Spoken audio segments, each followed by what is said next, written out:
여러분 2021년 한 해 동안 열심히 사시느냐고 정말 애쓰셨습니다. 우리가 열심히 살면서 어디에 관심을 갖고 살았을까요? 사실 1년 동안 우리는 코로나와 싸우느냐고 너무나 힘들었었잖아요. 근데 싸우면서도 우리는 똑똑하게 미래를 준비하기 위해서 우리 NKTV 구독자 여러분은 저와 함께 되게 애쓰면서 살았던 것 같아요. 그래서 NKTV에서 우리가 어떤 키워드가 가장 앞서가는 키워드였을까? 여러분들이 가장 그래도 신경 쓰고 관심 있게 지켜봤던 키워드였을까 봤더니 첫 번째가 코로나 이후라는 키워드였습니다. 코로나가 빨리 끝나는 마음이기도 하고 코로나 이후에 과연 어떤 세계가 펼쳐질까 궁금했던 마음이 여기에 반영된 것 같아요. 두 번째는 미래 직업이었습니다.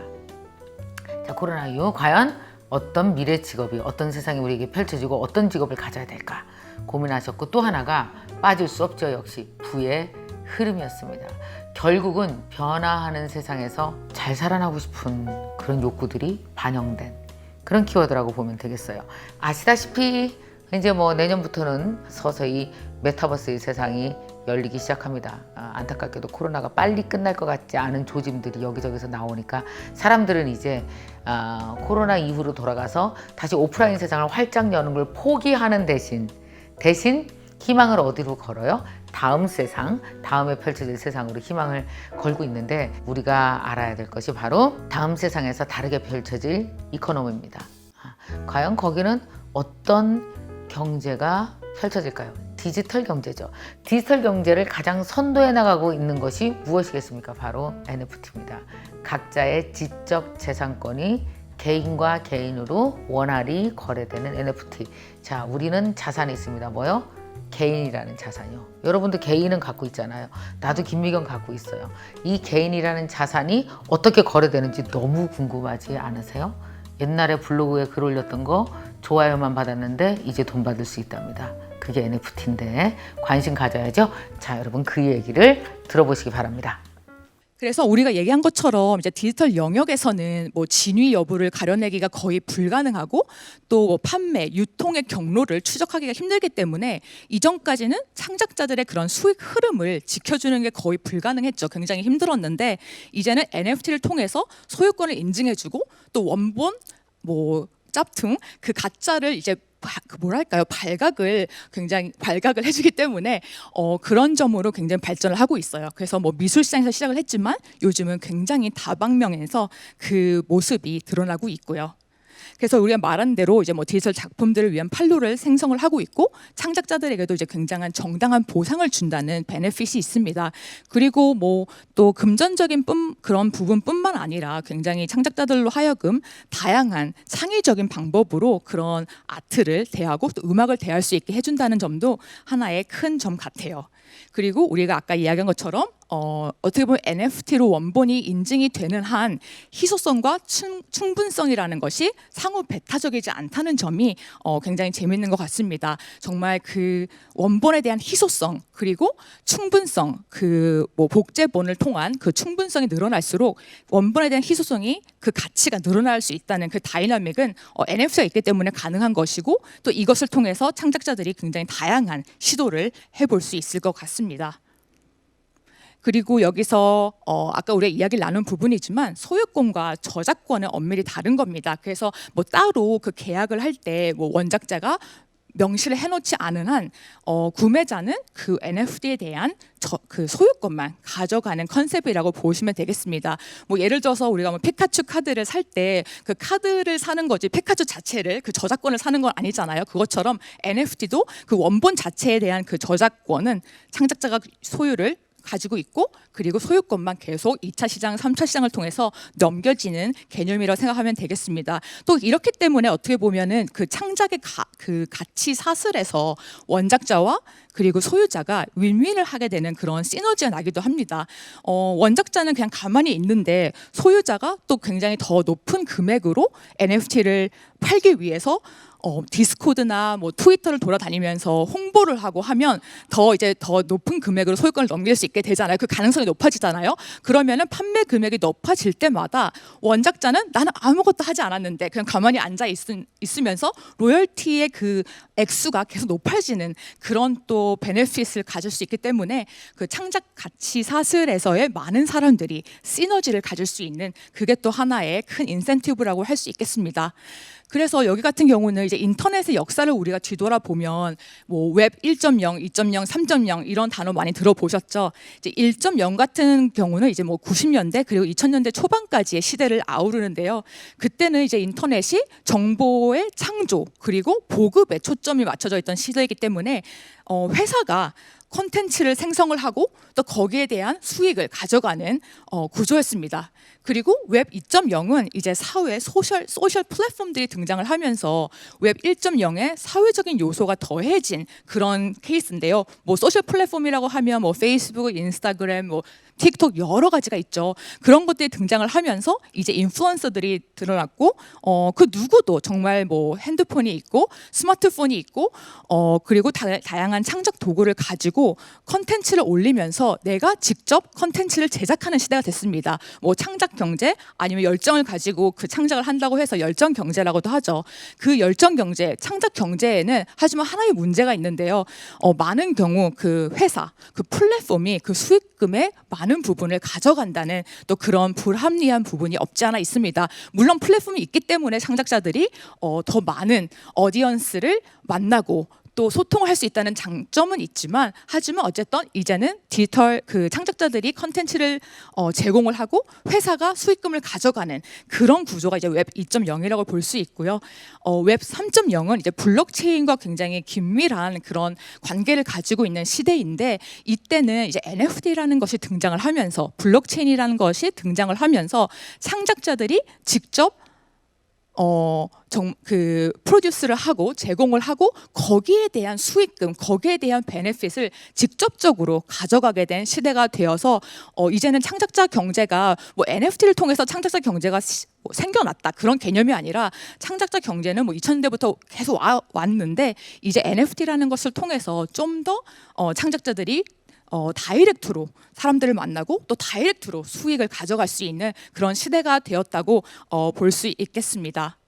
그래서 아까 제가 뭐 이제 백이라는 그 이미지를 가지고 잠깐 설명을 드렸었는데요. 그 NFT는 이제 창작자들로 하여금 컨트롤을 가질 수 있게 하죠. 그래서 뭐 단일 NFT로 발행을 해서 여기에 지금 그림을 보시면은 단일로 나온 NFT인데요. 이렇게 할 수도 있고 아니면은 여러 개의 에디션으로 뽑아내서 다양한 구매자들로 하여금 자신의 그 원본 NFT를 갖게 할 수도 있습니다. 지금 이 사진 같은 경우는 숫자가 지금 보이진 않는데 그 창작자가 그 정해진 발행 가능한 그 숫자를 딱 정해놨고 그 숫자에 한한 그 구매자를 받는 케이스고요. 그래서 리미티드 에디션, 한정된 에디션이라고 보시면 되겠고요. 이거 같은 경우는 이제 오픈 에디션입니다. 그래서 아까 말씀드린 것처럼 특정한 발행 숫자를 미리 정해놓지 않고 구매자들이 민팅, 원하는 구매 버튼을 누르는 만큼 다 다른 숫자가 여기 보이시죠? 그만큼 발행을 하는, 그래서 오픈이다 해서 오픈 에디션이라고 불려집니다. 그래서 이제 에디션도 두 개의 다른 종류가 있다는 것을 말씀드리고요.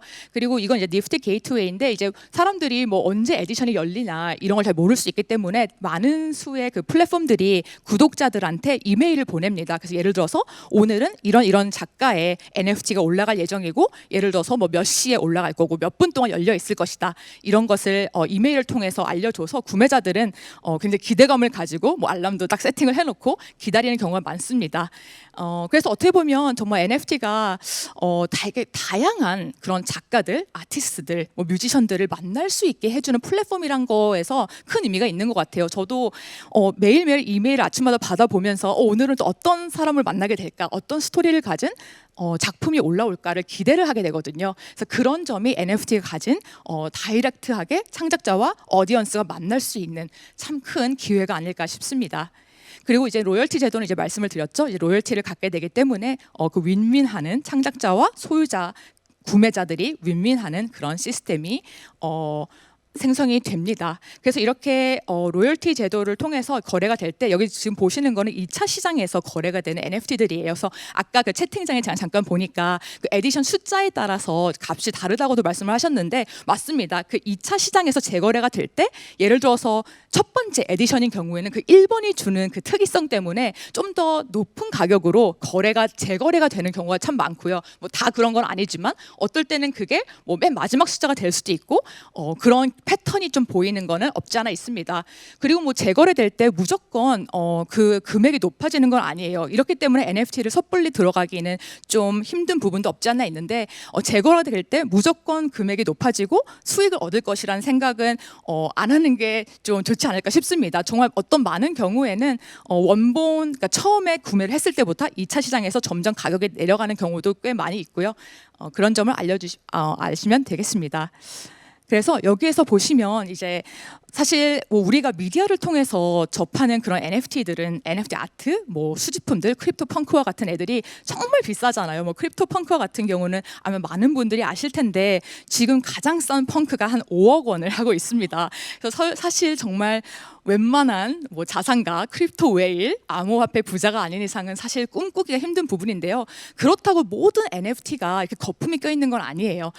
물론 시장에는 거품이 껴있지만 세상에는 정말 다양한 NFT 아트들이 존재를 하고 NFT라는 기술이 각광받는 이유는 그 뭐랄까요? 그 작품의 가격을 높일 수 있어서가 아니라 정말 창작자들에게 좀 더 힘을 부여해주고 컨트롤권을 주기 때문에 이게 중요한 거기 때문에 그 무조건 NFT는 뭐 돈 벌려고 하는 거다라는 인식은 물론 그런 사람들이 당연히 있지만 딱 그게 이퀄은 아닌 것 같습니다. 그래서 제가 여기에 뭐 정말 몇 개 랜덤하게 좀 골라왔어요. 그래서 정말 뭐 아무도 모르는 뭐 작가들일 수 있지만 정말 그만큼 전 세계의 다양한 내러티브를 담은 다양한 문화적인 요소를 담은 그런 NFT들이 많이 거래되고 있어서 이렇게 돌아다니시다 보면 플랫폼들에서 너무 많은 이런 것들을 보게 되실 거예요. 이거 같은 경우는 이게 쇼타임이라는 어떤 플랫폼인데요. 통합 플랫폼입니다.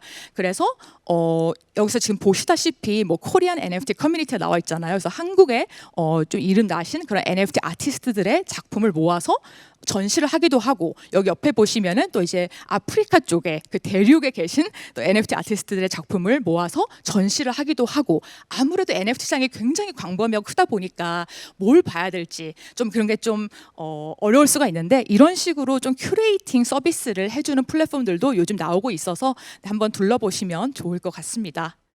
2021년 빼놓을 수 없는 또 하나의 키워드는 메타버스였습니다. 메타버스라는 이야기는요. 저기 시골에 계신 할머니도 메타버스 다 알아요. 물론 약간 버스인가 착각해서 그렇지 다 알아요. 메타버스 모르는 사람이 없고 신문을 펼치면 메타버스 기사가 10개 이상 어디든가에는 다 곳곳에서 튀어나옵니다. 자, 이번에 2022년에 메타버스 게임에는 3조 6천억이 몰린다고 하고요. 한 증권회사는 메타버스 지점을 만들었어요. MZ세대를 위해서. 자, 그리고 모든 연예인들의 팬미팅이 요새는 메타버스로 막 옮겨가기 시작합니다. 여러분 게임 옮겨가고 엔터테인먼트 옮겨가면 금융이 옮겨가면 이제는 시장은 반 이상 열린 거라고 봐야 되겠죠. 메타버스자, NFT자만 붙여도 주식이 막 급등을 합니다. 이유는 무엇일까요? 그 단어가 좋아서요? 아니요. 미래가치 때문이죠. 미래가치. 자, 그래서 여러분들이 미래가치에 대해서 관심이 있는 분들이라면 바로 메타버스에 대해서 신경을 써야 되는데요. 역시 메타버스 하면 누구겠습니까? 역시 김상균 교수님이시죠. 김상균 교수님이 예측한 메타버스에 대해서 여러분 잠시 들어보시겠습니다. 내 미래는 이렇게 되겠구나라는 여러분만의 모델을 딱 집을 지으실 수 있을 것 같아요. 그래서 제가 강원대학교 김상균 교수님 오셨습니다. 안녕하세요. 예, 안녕하세요. 저는 디지털 세상을 여행하는 인지과학자 김상균 교수입니다. 반갑습니다.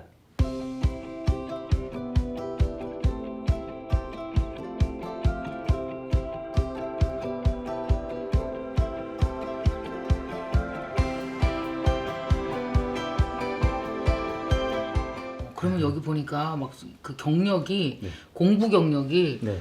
이쪽 메타버스를 돌아다니신 것 같아요. 네. 저는 이 책 보면서 어떤 생각을 했냐 하면은 사실 그 제가 나아갈 어떤 내 비즈니스의 네. 방향도 좀 더 큰 그림부터 거기에 넣어야 될 작은 퍼즐까지가 내가 생각한 게 맞아. 혹은 이건 미처 생각 못했네. 네. 그러니까 이제 이해가 간다가 일단 있었고요. 첫 번째, 네. 두 번째는 이렇게 되겠구나. 네네. 까지 이해가 가기 시작하니까 더 이상 미래에 벌어지는 뭐 이런 게 세계가 두렵다기보다도 교수님 여기 쓴 자체 그대로 두려워하지 말고 포함되어지고 가지고 오고 그걸 살아내고 네. 또 다른 가치를 만들어내게. 맞습니다. 뭐 이게 이해가 좀 되더라고요. 네. 먼저 사람들이 이걸 그 버스로 오해하지 않기 위해서 우리가요 유니버스는 버스라고 생각 안 하는데 그렇죠. 예. 메타버스는 진짜 예. 버스 같아서 맞습니다. 좀 설명을 좀 해주세요. 메타버스가 뭔지. 메타버스는 일단 작년에 2020년에 핫한 키워드 중에 하나가 부캐였잖아요. 그쵸. 유산슬로 대표는 부캐였는데 나의 부캐, 메타버스에서는 좀 정확하게 아바타라고 부르는데 나의 부캐인 아바타를 가지고 놀기도 하고 사람을 만나기도 하고 공부하기도 하고 경제 활동도 하는 그런 어떤 새로운 세상을 우리가 메타버스라고 부르고요. 여기서 이제 메타버스는 사실 세상을 일컫는 유니버스와 네. 어떤 초월을 의미하는 메타 합쳐가지고 초월한 세상이다라고 해서 메타버스란 말을 쓰기 시작했습니다. 근데 이 메타버스가 우리랑 먼 것 같지만 이미 우리가 내가 보니까 저도 네. 메타버스에 이미 들어가 있더라고요. 부캐로. 그렇죠. 메타버스의 거의 대장급이신 것 같아요. 제가 봤을 때. 그런 거죠. 유튜브의 예. 김미경, 그렇죠. 그 다음에 인스타그램에서의 그렇죠. 김미경이 있고요. 대학도 운영하시고. 예, 그리고 온라인 온라인 대학에서의 대학도 김미경도 맞습니다. 있고요. 네. 그러니까 이미 저는 메타버스 안에서 엄청 열심히 활동하고 있는 사람이다. 맞습니다. 그런 개념입니다. 예. 그럼 일반인이 메타버스를 좀 더 이해하기 쉽게 하기 위해서 이미 당신은 메타버스의 일원이야라고 표현되려면 어떤 활동이죠? 뭐 영- 온라인 쇼핑도 네네네. 포함돼요? 예를 들면? 온라인 쇼핑도 포함될 수 있는데 네. 단순하게 그냥 뭐 하나 사가지고 배달받는 거는 사실은 단편적인 활동인데 네, 메타버스에서 경험은 뭔가 하나 쭉 이어져가지고 새로운 세상처럼 느껴져야 돼요. 네. 가장 대표적인 게 페이스북이나 인스타그램 같은 거예요. 아하. 거기 페이스북을 보면 생전 만나지도 않았던 수천 명의 친구가 연결되어 있잖아요. 맞아요. 그 중에 사실 실제 만난 사람은 일부고 음. 오히려 얼굴 안 본 사람들이 더 많거든요. 맞아요. 근데 그들하고 동료처럼 때로는 이야기도 하고 고민도 나누고 비즈니스도 만들어갈 수가 있잖아요. 네. 새로운 세상이 저쪽 미국 어디에 있는 서버 안에 존재하는 거죠. 우리가 들어가서 사는 세상이. 그런 거를 이제 메타버스의 가장 현실적인 예로 보시면 될 것 같아요. 아, 그 페이스북에서 저 얼마 전에 네. 그 이태리에 계시는 종이예술가였었거든요. 거기서 친구가 됐어요. 어허. 이게 종이도- 진짜 친구예요. 예. 그리고 뭐 보내왔어요. 아, 예. 나도 종이 보내주고. 예. 그런 게 바로 메타버스가 갖고 있는 힘입니다. 안 그러면 우리가 직접 가서 만나거나 만나기 힘든 거잖아요, 사실은. 예. 자, 그러면 이제 본격적으로 이 책에 대해서 좀 들어가서 여기 네. 목차가 너무너무 이 네. 제목 누가 뽑았어요? 제목은 다 교수님? 제가 뽑았습니다. 아, 역시 소설까지 쓰시는 분이랑 역시 달라요. 인류는 디지털 지구로 이주한다라고 표현을 네. 해주셨단 말이에요. 근데 이주 안 하면 안 될까요? 어차피 다 이주해야 되나요? 인터넷과 스마트폰 시대에 뭐 구글, 아마존, 페이스북 그런 기업들이 등장한 거잖아요. 네. 근데 이런 기업들이 사실 생긴 지가 불과 20년 내외밖에 안 됐어요. 그렇죠. 근데 시가총액은 지구상에 있는 전체 기업 합쳐도 10위 안에 다 들어가거든요. 맞아요. 어마어마한 기업들이 고시대에 생겼는데 네. 초반에 저도 그렇지만 인터넷을 사람들이 쓰겠어? 또는 스마트폰 나올 때도 저거 그냥 예쁘장한 전화기지 맞아요. 했던 분들은 구글이나 아마존이 만들었던 그 생태계를 놓친 거죠. 소비자로만 사는 거예요, 지금. 그때 그 기회를 먼저 보신 분들은 거기에 뭐 직원이 되기도 하고 투자를 하기도 하고 나중에 주식을 살 수도 있었고 그런 걸 다 못하고 있다가 요새 지금 와서 사잖아요. 놀래서. 다 올라갔는데 뭐 더 올라갈 수도 있겠지만 네. 그런 걸 놓친 거잖아요. 음. 근데 이제 그때 놓쳐서 아쉬웠던 분들은 지금 세 번째 기회 메타버스의 얘기가 훨씬 더 커요. 아, 그래요? 예, 훨씬 더 크기 때문에 이것만은 놓치지 말자라는 거죠. 어차피 그러면 다 우리는 디지털 이주를 해야 되네요. 그럴 수밖에 없죠. 지금 만약에 예, 돈도 벌고 이러고 살려면 직업도 가지려면. 그럼요. 직업도 그 안에 들어갈 수 있고 오프라인 공간에 있었던 뭐 극장이나 놀이공원 이런 것들도 네. 지금보다 축소가 되면서 점점 메타버스의 비중이 커질 거예요. 그러니까 내가 그걸 아예 안 쓴다는 얘기는 원래 있던 극장 10개 중에 한 3개만 갖고 난 볼 거야. 나는 아하. 놀이공원 100평짜리가 아니라 20평짜리 놀이공원에만 머물 거야. 이렇게 좀 나의 삶이나 경험을 축소할 수밖에 없는 거예요. 메타버스를 포기한다는 이야기는. 아하. 그러면 예를 들어서 극장의 경험은 메타버스 안에서는 어떤 식으로 구현될까요? 앞으로. 우리가 사실 극장을 가는 이유가 집에서 넷플릭스를 보는 것도 좋지만 극장 가게 되면 사람들 좀 있고 좀 웅성웅성한 분위기, 팝콘도 먹고 팝콘의 향도 나고 그런 거 있잖아요. 약간. 그렇죠. 그 웅성웅성한 분위기. 근데 경험. 그런 경험을 지금 메타버스 안에서 구현하기 위한 시도들도 많이 발생을 하고 있어요. 예를 들어 뭐 빅스크린이라고 하는 스타트업의 작업을 보게 되면 네. 딱 VR 장비 뒤집어 쓰고 나서 극장 매표소부터 보여요. 아. 거기 그 홀의 느낌도 나고 딱 공유 극장이 들어가죠. 옆에 있는 친구들도 보여 있고 실제 먹을 수는 없지만 아직까지는 네. 팝콘도 줘요. 어. 보다가 재미없으면 팝콘 잡아갖고 막 던질 수도 있고 오. 예, 그런 것도 되기도 하고 또는 이제 뭐 실시간으로 모여서 봤을 때 재밌는 거 있잖아요. 극장 네. 같은 데서 우리가 월드컵도 이제 극장 가서 보면 더 재밌잖아요. 그쵸. 치킨 먹으면서 그런 것처럼 해서 실시간 공연을 또 거기 같이 모여서 친구들하고 수다를 떨면서 또 볼 수 있어요. 친구의 모습도 옆으로 보면서. 아직까지 이제 실제감이 약간 부족하긴 하지만 그런 게 점점 더 발전되고 있기 때문에 어느 순간에 우리 아이들은 아빠 극장 가서 월드컵을 왜 봐? 이걸로 미국에 있는 친구들하고 다 같이 모여서 보면 훨씬 더 편한데? 라고 하는 시기가 올 거라고 봅니다. 결국 우리가 사는 지구가 이제는 디지털 지구가 된다는 말씀인가요? 그렇죠. 그러니까 분명? 아날로그 지구가 있으면 마치 네. 하나의 층이 쌓여져 있는 것처럼 디지털 지구가 그 위에 겹사는 것처럼 돼가고 있습니다. 간단하네. 네네. 그러니까 아날로그 지구가 없으면 안 되는 거예요. 오케이. 그러니까 저는 매트릭스처럼 되지는 않을 거라고 보고 그렇게 돼서도 안 된다고 봐요. 모든 걸 기계한테 다 맡기고 사람은 딱 꽂고서 사는 거 있잖아요. 그건 너무 극단적인 거고. 극단적이야. 예. 너무 싫어. 그렇게까지는 안 될 거고 그렇게는 안 되게 사회적으로는 막을 겁니다. 그렇게는 안 되게. 예. 아날로그 지구가 있고 우리가 어떻게 네네. 살아왔던 거기에 디지털 지구가 이렇게 싼다면 결국 이거는 확장으로 봐야 되는 그렇죠. 거예요. 확장이죠. 버리고 예. 떠나는 게 아니고 확장. 그렇죠. 그러니까 뭐 일론 머스크 같은 경우에는 화성을 탐사하고 싶어 하잖아요. 화성에 네. 제2의 지구를 만들겠다. 화성 테라포밍을 하고 있는데 네. 그것도 물론 가능하겠지만 그거보다 좀 더 빠르고 현실적인 게 네. 지구 위에 또 하나의 디지털 지구를 만들어 가지고 그럼 공간이 2배가 되느냐 그렇지 않거든요. 공간이 10배, 100배가 될 수도 있는 거예요. 디지털은 무한한 공간이니까. 그러면 이런 식으로 한번 우리가 상상을 해본다 그러면은 지금 현재 망설이지 말고 그 시장에 들어가서 어떤 메타버스 경험을 좀 하는 게 맞네요. 그렇죠. 이주를 네, 경험하는 네. 게 맞네요. 그죠? 뭐 제 책을 봐주시는 것도 물론 도움이 되겠지만은 네. 책에 나와 있는 사례 중에 뭐 기술적으로 복잡하거나 나는 못해 이런 건 사실 없어요. 그냥 뭐 VR 장비 하나 있거나 뭐 휴대폰에 앱을 깔아갖고 바로 해볼 수 있는 것들이 엄청 많아요, 정말. 예, 예. 제가 최근에 봤던 어떤 친구는 뭐냐면 중학생인가 고등학생 정도 됐는데 드라마를 만들고 있어요. 드라마 PD예요. 신기하죠? 네. 중학생이? 네. 어떻게요? 제페토라고 해서 요즘에 네. 10대들의 핫한 플랫폼이 있어요. 2억 명 정도가 써요. 2억 명. 근데 이게 불과 한 2년 만에 2억 명을 확보한 플랫폼인데 네. 대표님 혹시 제페토 써보신 적 있으세요? 아니 없는 것 좀 같은데. 생소하시죠? 예. 저나 이제 좀 윗세대한테 여쭤보면 그게 뭐예요? 제페토 하면 대부분 피노키오 생각하세요. 그러니까 그 네. 뭐요? 그 이름이긴 한데 제페토가 자기 아바타를 가지고서 사용한 소셜 미디어. 어허. 우리는 보통 소셜 미디어 들어가도 뭐 페이스북에서도 내 사진이나 약간 그냥 이렇게 캐리커처 그림 정도로 쓰잖아요. 그렇죠. 근데 제페토는 내가 내 아바타를 3D로 디자인을 해요. 그럼 막 뛰어다닐 수도 있고 뒷모습도 있고 옷도 막 갈아입어요. 오케이. 이걸 가지고서 페이스북이나 인스타그램처럼 포스팅도 하고요. 더 재밌는 건 거기에 자기 방도 만들 수 있고 학교도 지을 수 있어요. 그 안에 자기가. 그러니까 제가 좀 전에 PD라는 친구는 뭐냐면 제페토 안에 자기가 세트를 만든 거예요.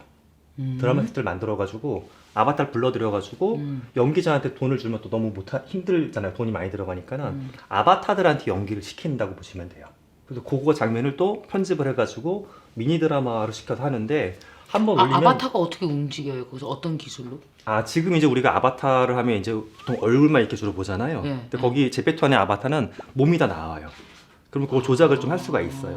그럼 제 아바타도 제가 주로 쓰는 게 이제 약간 더 저보다는 약간 스키니하게 약간 락 그룹 멤버처럼 입고 춤추는 거 연출해가지고 제가 강의할 때 많이 쓰는데 춤 동작 같은 것도 입힐 수가 있고 실제보다 조금 더 귀여운데요.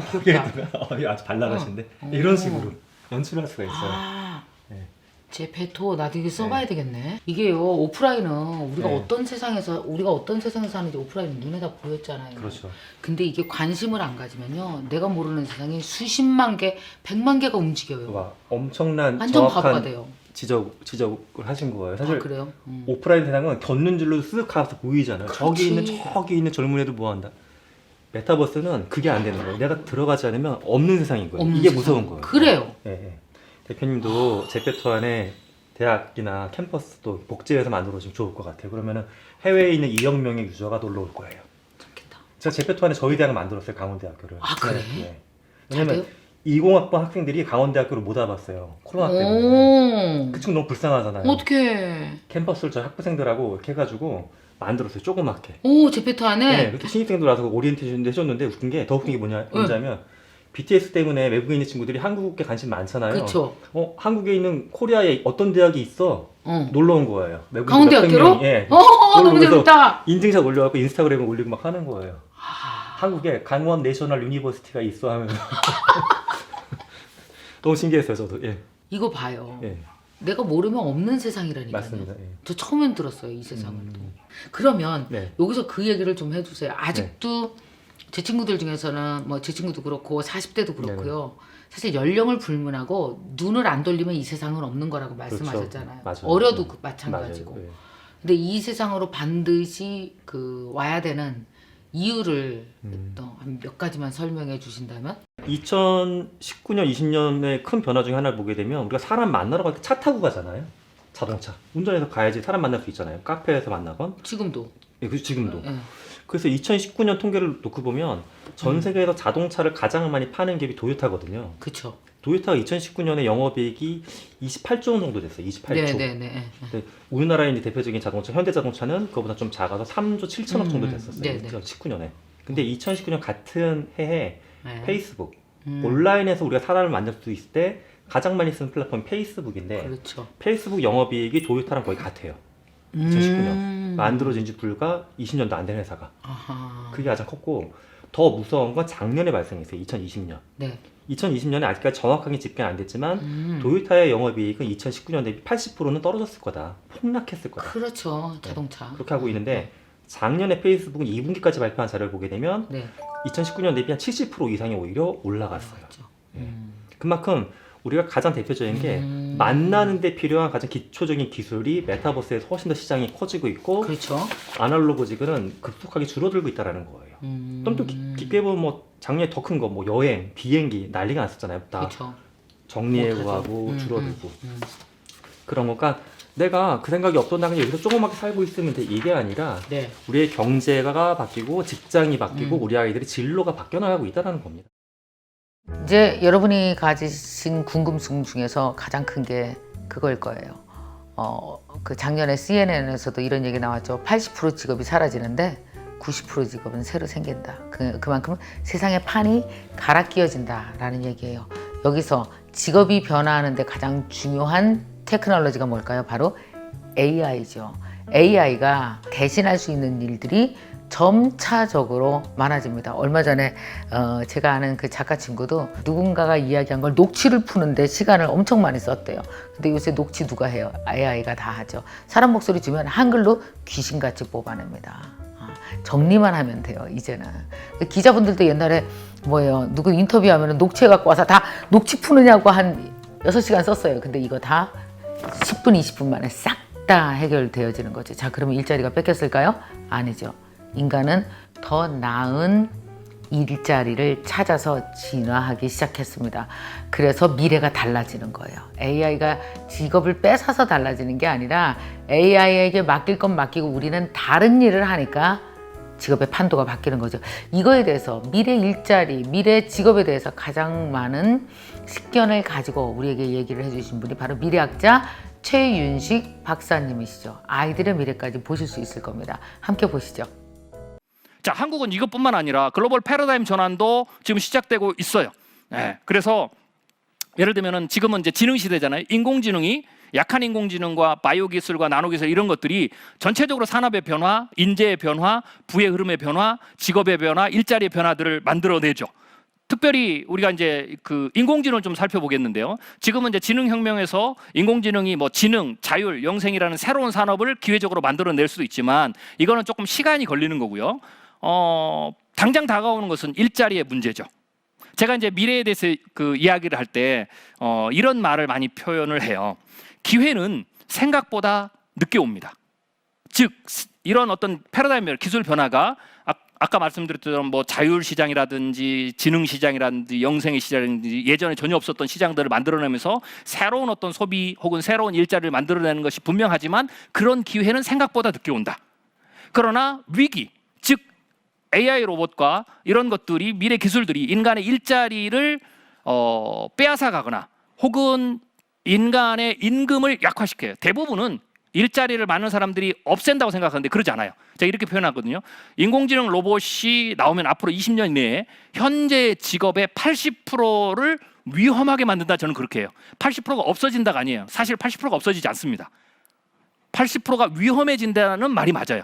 더 정확하게 얘기하면 그러면 그 80% 가운데 실제로 없어지는 부분이 있겠죠. 뭐 한 20, 30%는 없어져요. 그런데 나머지는 어떻게 되느냐? 존재는 하는데 임금이 떨어져요.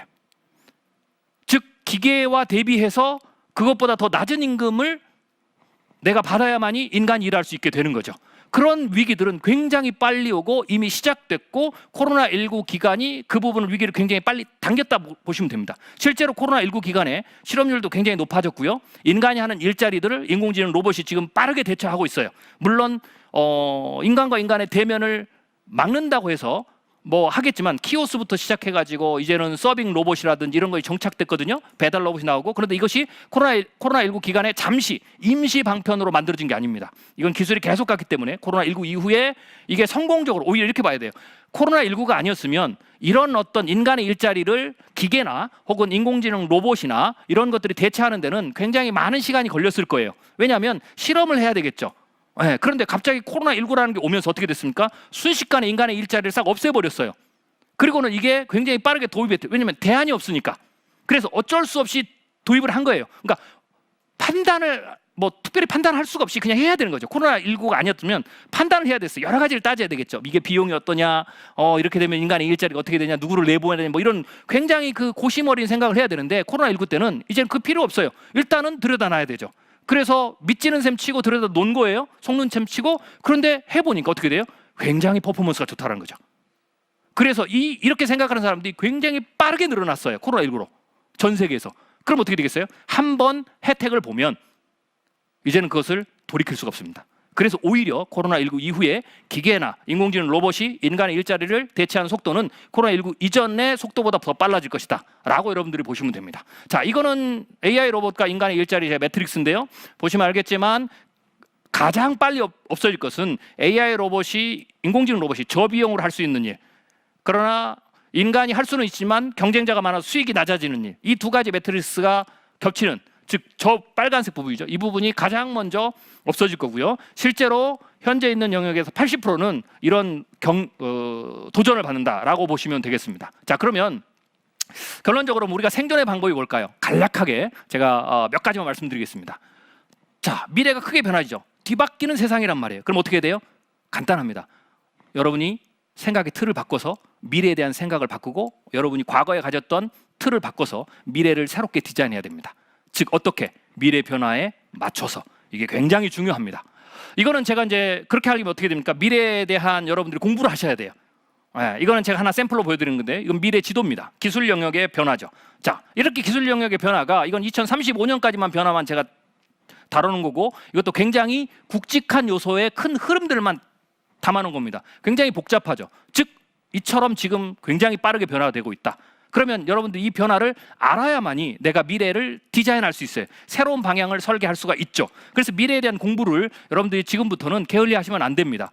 그런 이야기가 나오면 방송도 들으시고 또 책도 보시고 또 여기에 관한 이야기들도 나누시는 게 굉장히 중요하죠. 뭐 기술 영역만이 아니라 사회, 경제, 환경, 뭐 법, 정치, 제도 영역에서도 굉장히 크게 바뀝니다. 이런 변화들이 좀 있어요. 자, 그러면 이런 부분들에 대해서 디자인을 하고 그 다음에 또 어떻게 될까요? 이게 굉장히 중요한 겁니다. 여러분들이 공부를 하시면 우리가 이제 큰 변화 중에 하나가 평균 수명 연장이죠. 100세 시대를 산단 말이죠. 그런데 이제 코로나19 이후에 혹은 지금 그러니까 우리 부모님 세대는 100세 시대고요. 우리 MZ 세대 혹은 우리 아이들 세대는 여러분 120세로 보셔야 돼요. 그리고 앞으로 10년 후에 태어날, 제가 제너레이션 A라고 하는데요. 미래에 태어날 세대는 130세, 그리고 최장 기네스 150세까지도 갈 수 있어요. 자, 그러면 어떻게 되겠어요? 일단 100세 시대만 살펴봐도 80세, 90세까지 여러분들 일하셔야 돼요. 왜? 자녀의 도움을 받지 못할 거니까. 우리가 왕성하게 내가 공부를 해서 현재 능력을 가지고 일하는 것은 50세 초반이에요. 네, 그러면 이제 50세 초반에 실질 은퇴를 하면 그 다음부터 어떻게 돼요? 80세까지 일을 해요. 그럼 이게 놀랍다고 표현하면 좀 이상한 말인데요. 예, 슬픈 미래 중에 하나예요. 내가 20대 후반에 직장을 사회생활을 시작해서 50대 초반에 이제 실질 은퇴잖아요. 하면 한 20년 일하는 거거든요. 그런데 은퇴 후에 어떻게 되냐? 30년을 일해야 돼요. 그러니까 내가 지금 젊었을 때 일한 것보다 더 많은 일을 해야 되죠. 자, 이럴 때는 어떻게 해야 됩니까? 제가 세 가지를 준비해야 된다고 얘기해요. 첫 번째, 90세, 80세까지 일할 수 있는 준비를 해야 되죠. 능력을 길러야 돼요. 그런데 이 능력들이 보통은 실용지식이 짧게는 4, 5년, 길어봐야 10년 정도 안에 수명이 끝나요. 그러니까 10년마다 새롭게 계속해서 여러분들이 전체적인 능력을 바꾸셔야 내가 부를 계속해서 소득을 올릴 수 있어요. 그러면 10년마다 바꾸는데 그냥 내가 이거 하고 싶은가 이거 바꾸고 저거 하고 싶은가 저거 바꾸고 또 이렇게 해서는 안 되죠. 어떻게 돼요? 시대가 요청하는, 그래서 미래에 대한 공부를 하시고 미래에 대한 통찰력을 가지시고 시대 변화를 따라가면서 정확히 얘기하면 조금 앞서가서, 왜? 공부를 해야 되니까 준비가 필요하겠죠. 그래서 5년 후에 내가 이런 일을 하려면 지금 준비를 하셔야 되고요. 그렇기 때문에 시대 변화를 통찰하고 예측해서 거기에 맞춰서 내가 끊임없이 공부를 하면서 미래 디자인을 하면서 배울 걸 해야 된다라는 거고요. 그래서 소득을 계속 일할 수 있는 능력을 기르는 게 굉장히 중요하고요. 두 번째로는 그걸로 안 돼요. 왜냐하면 그럼에도 불구하고 50세, 60세가 뒤로 가면 계속해서 어떻게 돼요? 나의 능력, 즉 결국은 내가 소득을 번다라는 것은 나의 지적 능력과 육체적 능력을 가지고 하는 건데 아무리 노력을 해도 내가 계속 준비를 해도 나이가 들어가면 생물학적인 어떤 그 현상 때문에 지적인 능력과 육체적 능력이 젊은 사람을 못 따라가죠. 그러니까 결국은 젊은 사람보다 급여가 줄어들게 돼 있어요. 그런데 문제는 뭐냐면 50세, 60세 이후에는 의료 비용이 지출 비용이 굉장히 늘어나요. 그래서 우리나라 예를 들면 통계청이라든지 이런 그 정부기관이 발표한 자료를 보면 우리나라 같은 경우는 41세가 소득의 가장 정점에 이르고요. 그 다음부터는 소득이 쭉 내려가기 시작하고 59세가 되면 그 다음부터는 적자예요. 적자 인생이죠. 그럼 그 적자를 뭘로 메워야 됩니까? 중요한 게 젊었을 때 내가 소득의 흑자를 냈을 때에 일정 부분 돈을 모아서 그것을 어떻게 돼요? 투자를 통해서 돈을 이제는 돈이 일을 할 수 있도록 해야 돼요. 나만 일하면 안 돼요. 돈도 같이 일을 해서 그 돈이 내 은퇴 이후를 준비할 수 있도록 그렇게 해야 되는 거죠. 그래서 투자를 하는 것이 굉장히 중요하다라고 보면 되고요. 달라지는 세상에 가장 핵심적인 게 뭡니까? 테크놀로지입니다. 여러분 아시겠지만 디지털 세상은 디지털 테크놀로지로 만들어지는 세상입니다. 과거 우리 오프라인에서 살았던 게 땅이 있고 가게가 있고 이거 다 물리적인 것이었다면 이제는 다 디지털적인 것이죠. 그래서 우리가 옛날에 땅에서 잘 살기 위해서 많은 공부를 했습니다. 그죠? 땅에서의 경제 활동을 하기 위해서 우리가 이해할 수 있는 걸 모조리 다 이해하려고 굉장히 오랫동안 애를 썼단 말이에요. 근데 이제는 어떻게 됩니까? 경제가 디지털 경제로 옮겨갑니다.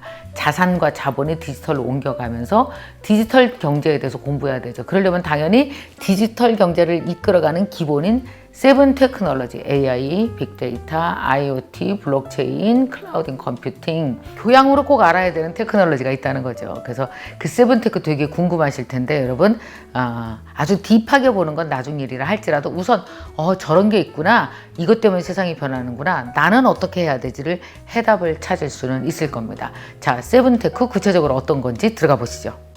코로나 이후에 뜨는 산업 분야들이 있습니다. 그쪽에서 3배, 4배, 5배 엄청나게 성장해요. 여러분 보십시오. 삼성이라든지 뭐 현대, 한화, 뭐 SK 60년 이상 된 기업이잖아요. 근데 이런 기업들을 5년, 10년 된 기업들이 따라잡아요. 무슨 기업? 디지털 기업들이죠.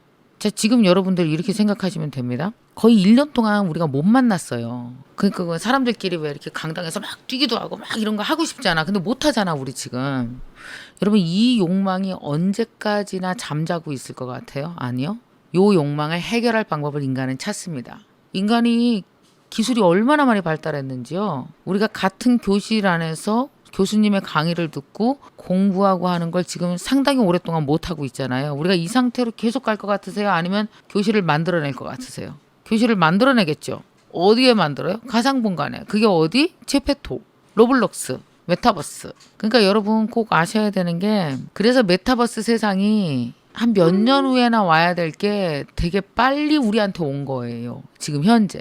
앞으로 그러면 그것만 변할까? 디지털 세상에 대한 공부를 여러분들이 얼렁 하십시오. 왜 안 하시는지 모르겠는데 하셔야 됩니다.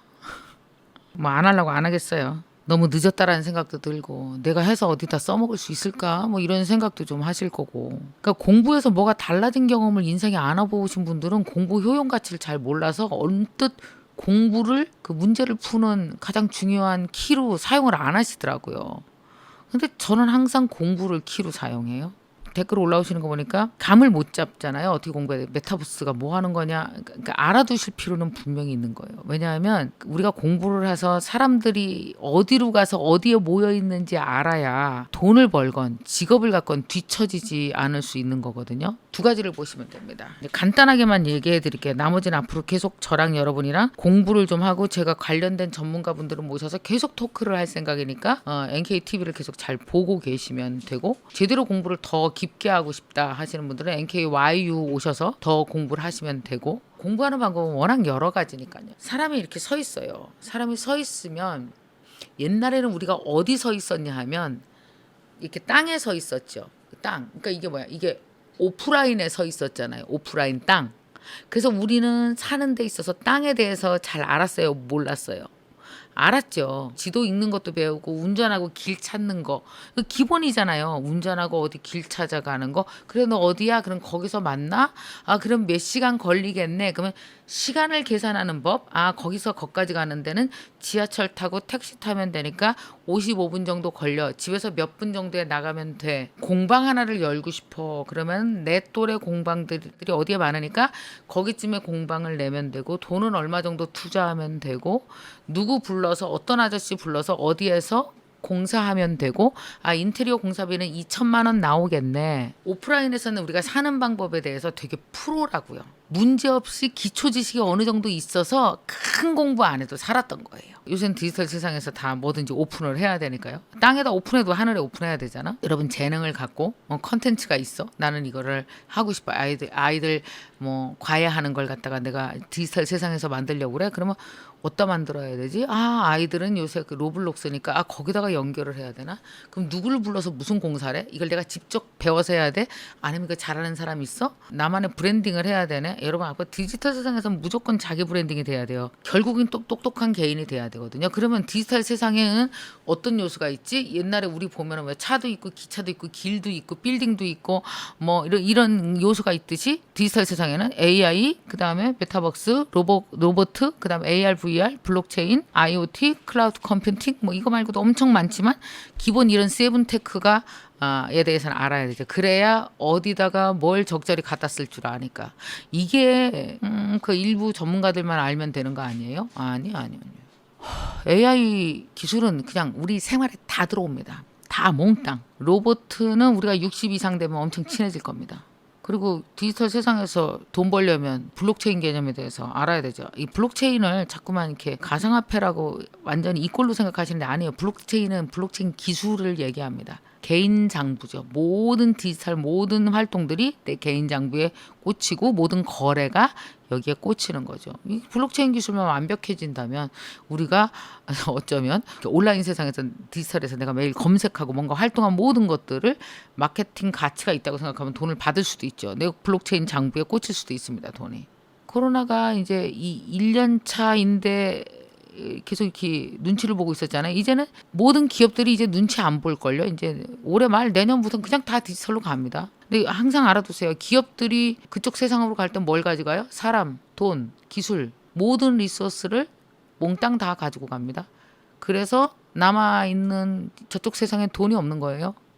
직업도 없고요.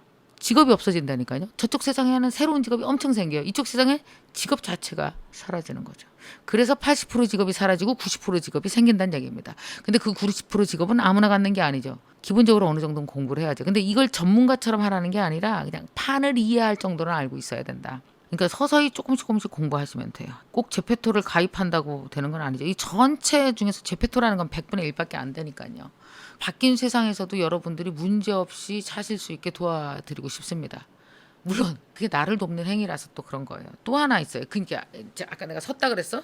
근데 이게 오프라인 세상에서 서는 게 아니라 이제는 뭐예요? 오프라인과 온라인 두 개가 교차하는 세상에서 내가 서 있고 하늘에는 막 디지털 기술들이 클라우드 컴퓨팅에서 막 왔다 갔다 하면서 돈은 다 거기서 벌죠. 주로 다. 전에도 얘기했지만 여러분 우리가 하루 종일 하는 행위 중에서 80%가 다 데이터 활동입니다. 여러분 아침에 일어나서 뭐 했어요? 카톡으로 문자 보내서 그거 김미경이 보낸 거예요? 김미경 데이터가 보낸 거예요? 그렇죠? 정확히 김미경 텍스트 데이터가 한 짓입니다. 제가 오늘 막 컴퓨터에다가 막 뭐 검색했어요. 이거 뭐 누가 한 거예요? 내가 검색한 게 아니고 김미경이라는 김미경 계정 어카운트가 한 짓입니다. 데이터가 한 모든 짓들은 다 기록이 남죠. 근데 그 데이터 소유권이 누구한테 있어요? 나한테 있어야 되는데 내 거라고 주장할 수가 없네. 블록체인 기술이 발달하면 내 거라고 주장할 수 있겠죠. 그럼 돈 받을 수도 있겠네요. 알아야 디지털 세상에서 경제 활동을 하죠. 오프라인 세상도 뭘 알아야 경제 활동을 하듯이 디지털 세상도 뭘 알아야 경제 활동을 할 거 아니에요. 판을 이해는 해야 된다는 얘기예요. 제가 요즘에 그래서 만나는 분들이 막 로봇공학과 교수님들, 뭐 AI 전공 교수님들, 메타버스, 막 클라우드 컴퓨팅 뭐 이런 분들 만나고 다닙니다. 왜 파악해야 되냐면 우리가 뭐 저도 지금 나이가 58세입니다만 내가 막 65세에 막 가. 안 해도 돼. 그럼 버티지 뭐. 근데 요즘엔 뭐예요? 90, 100살을 살잖아요. 아직도 살아갈 날이 몇십 년이 남아 있잖아요.